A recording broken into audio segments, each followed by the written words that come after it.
Hey, hi friends. Pastor Coates, and I want to welcome you back once again to Money Talk here at Family First, where we do these 5-minute sessions about money. We're in a series. We're calling the series The Truth About Tithing. And last time I introduced the subject we're going to talk about today, and here it is. In Genesis chapter 14, we find the first place where the word tithe is mentioned in the Bible.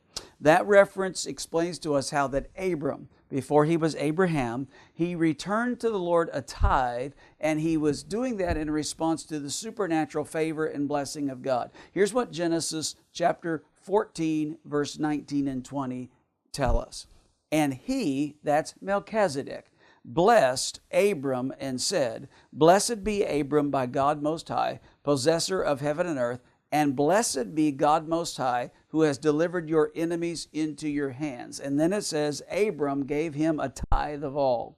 Now this could easily become a much longer session, so I'm going to try to keep it short. Melchizedek is an Old Testament picture or type of Christ. The idea of a type is a picture, a forecast, a pre-shadowing, and that's an idea that we could explain further in some other venue. But Melchizedek is an Old Testament picture. He's a forecast of Jesus. We might as go so far as to say that Melchizedek was a pre-incarnate manifestation of Jesus. I know that sounds really complicated, but just simplify it to say Melchizedek kind of comes out of nowhere. The book of Hebrews says he has no father, no mother, no genealogy, no beginning of life, no record of end of days. He is king of righteousness, king of peace, king of shalom, king of Jerusalem, and Jesus is the only one that could really be referred to in those terms. So when he comes out to meet Abram has just been blessed of God mightily in winning the great battle of the kings. And Melchizedek shows up. He's carrying bread and wine. These are more clues to us of who he is.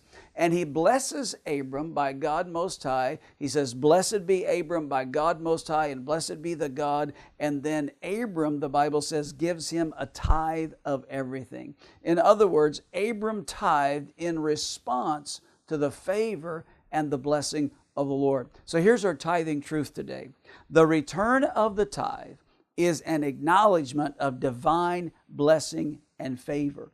Abraham acknowledges that this blessing is from God, divine favor in winning this battle. He meets this mysterious person, Melchizedek. He discerns the importance of this moment, and he acknowledges that this divine favor and blessing he just experienced came from God.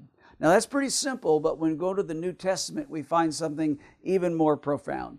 In the book of Hebrews, this same event is being explained. The writer of the Hebrews is putting it in the New Testament context, and here's what he says in verse 7, Hebrews 7:7. And without doubt, the lesser person is blessed by the greater.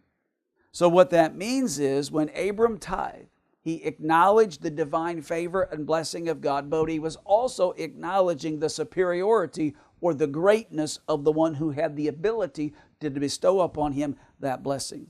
So if we could put it simply, when we return the tithe, it's an acknowledgement of the divine favor and blessing of our lives, but it is also a posturing or a positioning of ourselves in a position where we acknowledge the greatness of God, we look to Him as the greater, we acknowledge ourselves as the lesser, and we position ourselves for continued favor and blessing of the Lord. So the tithe is an acknowledgement of divine favor, and it is a posturing of ourselves under God's leadership for that favor to continue.